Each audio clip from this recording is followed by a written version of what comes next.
மனிதனை மிருகமாக்கும் செடியை பார்த்தவுடன் அதிர்ச்சி அடைந்த போலீசார்.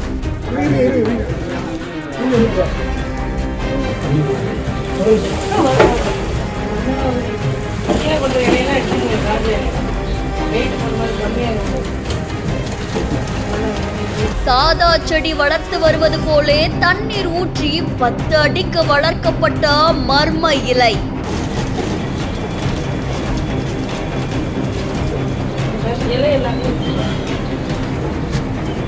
குடியிருப்பு பகுதியில் வளர்க்கப்பட்டது எப்படி, கொண்டு வரப்பட்டது எப்படி என விசாரணையில் ஈடுபட்ட காவல்துறையினர்.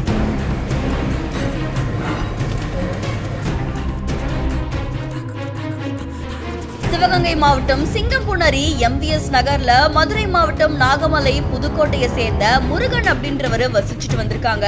இவர் அந்த பகுதியில 10 வருஷமா கொத்தனார் வேலை செஞ்சுட்டு வராங்களாமா. இந்த நிலையில அவர் வாடகை குடியிருந்த வீட்டுல பின்னாடி இருக்கக்கூடிய ஒரு தொட்டியில கஞ்சா செடியா வளர்த்துட்டு வந்திருக்காங்க.